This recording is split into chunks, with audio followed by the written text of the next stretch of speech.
คันสัมภาวธาตุของพ่อของแม่บ่สมบูรณ์บ่ก็บ่มีสิทธิ์สิเกิด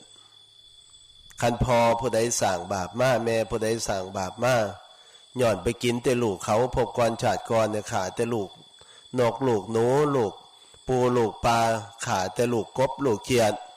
ขาสารพัดขาลูกเขานั่นกินไข่เขาแหละยังบ่พ่อกินหอดแม่เขาก็มีทั้งเถื่อคันทำกรรมตัวนี้มาบาปกรรมตัวนี้มันให้ผลกระเสียเพศแต่พ่อแม่นั่นเป็นหมันบ่สามารถที่ได้ลูกอีกนี่ชาดกอันนี้มีมากมายอยู่ในพระไตรปิฎกพุทธเจ้าพระองค์ทรงยกมาเป็นตัวอย่างให้เนื้อความนี่กระจ่างชัดเจนแต่ว่าพ่อแม่เพิ่นบ่สามารถที่เฮ็ดจังซั่นได้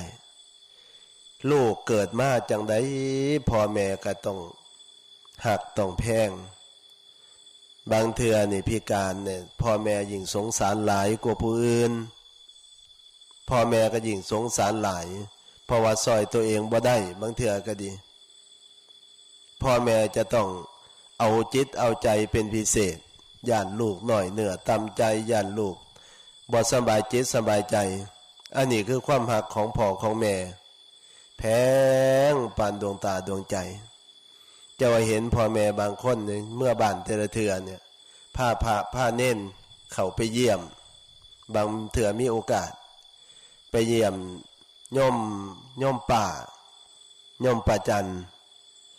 ส่วนยายน่ะก็เป็นเสียสักข้างหนึ่งย่างบ่ได้แขนก็ใส่ได้ข้างเดียวบัดนี้มีหลานผู้หนึ่งเกิดขึ้นมาพ่อก็หนีซะหนีจากให้แม่เป็นผู้เบิ่งลูกนี่พ่อบางคนมันก็เป็นนั่นพอหนีไปแล้วนะลูกแรกๆมันก็สมบูรณ์แน่อยู่พอมันไข่ขึ้นมาแล้วจะมันเป็นอะไรบัดนี้ก็เลยเป็นเหตุให้สุขภาพร่างกายน่ะใส่งานบ่ได้เลยเดี๋ยวนี้10 กว่าปีเกือบ20 ปีแล้วยังนอนอยู่ตลอดส่วนยายก็ลูกบ่ได้มีแต่ลูกนั่งได้แล้วก็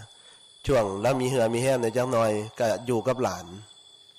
เวลาสิเอาเศษนั่นเศษนี่ให้หลานกับมือเดียวน่ะแก่กันไปเบิ่งแล้วเป็นตาเบิ่งแต่ว่าแม่ก็โอ้ยเอาใจใส่ว่าซั่นเถาะพี่ๆน้องๆก็คือกันให้ความเมตตาให้ความเอ็นดูสงสารพอแต่เกิดมาบ่ทันได้ย่างจักเทื่อเดี๋ยวนี้ยังนอนอยู่คันเฮาไปนี่หัวอั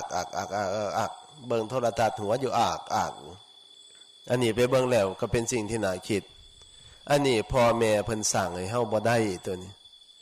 แต่พ่อแม่เพิ่นให้เฮาสามารถที่ให้เฮานี่มาเกิดได้แต่ว่าบุญกรรมนำแต่งนั้นพ่อแม่บ่สามารถที่ป้องกันลูกบ่ให้เป็นจังซั่นได้ถึงว่าสิเป็นจังไดก็ตามว่าจังเถาะพ่อแม่นี่ยอมรับเบิดทุกสภาพของลูกสิเกิดมาเป็นหญิงก็ตามเป็นชายก็ตามเป็นผู้งามก็ตามเป็นผู้ขี้ร้ายก็ตามพิการก็ตามบ่พิการก็ตามพ่อแม่นี่สิเบิ่งสิแย่งตลอดอันนี้ความจริงมันเป็นอย่างสั้นเพราะฉะนั้นเนี่ยกรรมของคนเฮานี่จังเฮ็ดให้เป็นไปต่างๆกันบ่แม่นพ่อสร้างให้บ่แม่นแม่สร้างให้คือบางคนไปจมให้แต่พ่อแต่แม่ว่าพ่อแม่นี่พาทุกข์พายากเกิดขึ้นมาแล้วอีหยังก็บ่มีได้ฆ่ากำปั้นเอาอีหยังต่างๆนี่ลูกบางคนมันจมความจริงเพิ่นให้นอนอยู่ในท้อง7 เดือน8 เดือน9 เดือนเนี่ยมันก็ดีพอตายแล้วที่เพิ่นให้นอนน่ะเพิ่นบ่กินยาแท้งออกเพิ่นบ่ไปรีดออกมันก็บุญพอตายแล้วว่าซั่นเถาะออกมาแล้วเพิ่นก็ประคบประงมจนใหญ่ขึ้นมานั่นซ้ำพ่อแม่เพิ่นเสียขี้เสียเหงียวให้ซ้ำนี่ก็เหลือกินเหลือ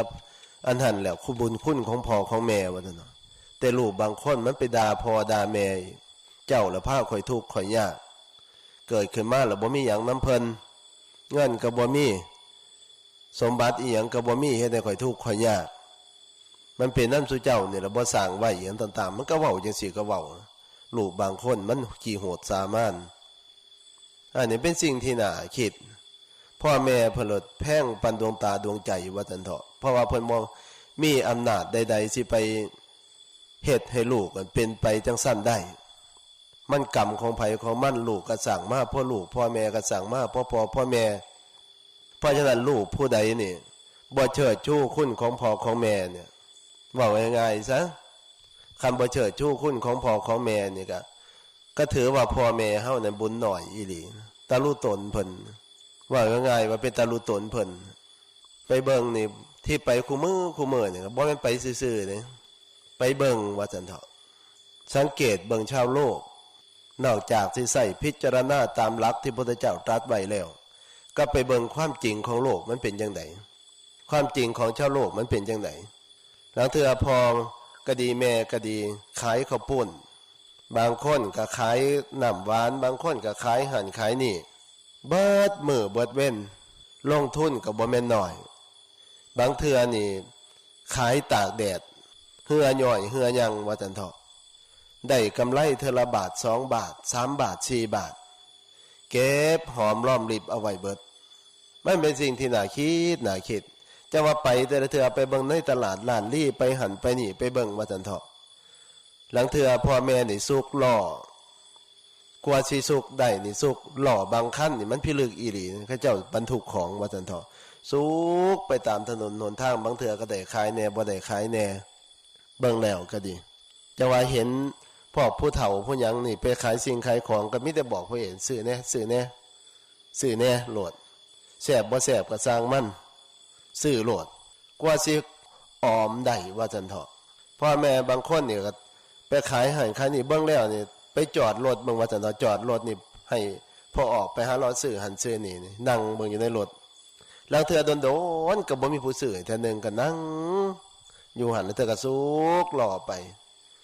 กว่าสิกลุ่มมือกลุ่มเว้นกว่าสิได้เงินมาบาท2 บาทโอ้ยว่ะคันลูกผู้ใดผ่านเงินพ่อเงินแม่ผ่านพ่อผ่านแม่นี่จะว่ามันบาปพิลึกพิโลล่ะใส่เงินนี่บ่ได้คิดเบิ่งคำนึงถึงว่าก่อนสิได้มาบาท1 2 บาท5 บาท10 บาทอันพ่อกับแม่หานั่นโอ้ยจังว่าไปเบิ่งแล้วพิลึกพิโลอีหลีเด้มันเป็นสิ่งที่น่าคิดจะว่าลูกๆทุกคนเนี่ยคันว่าพ่อเพิ่นทุกข์เพิ่นยากถึงขนาดนั้นลำบากถึงขนาดนั้นแต่เพิ่นก็สู้เบิ่งความอยู่ความกินของพ่อของแม่นี่กินยากเด้เงินบาทนึงสิซื้อสิ่งซื้อของมากินอย่างอร่อยนี่ยากแต่ว่าลูกบางคนได้เงินแล้วนี่ไปซื้อเหล้าซื้อยามาสูบไปซื้อเหล้าซื้อเบียร์มากินบ่ได้คำนึงถึงว่าเพิ่นยากส่ำใดกว่าสิได้มาแต่ละบาท2 บาทหูดหัวเหล้าเกาหัวหญ้า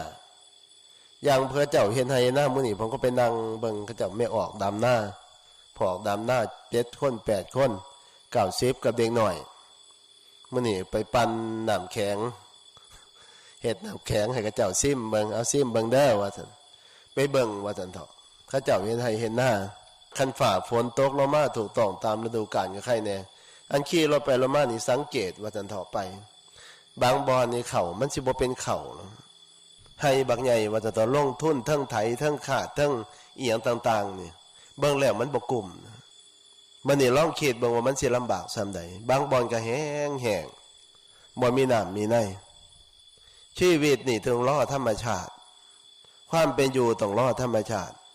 คันธรรมชาติบ่เป็นไปตามที่ความคิดไว้ลำบากบ่แม่นน้อย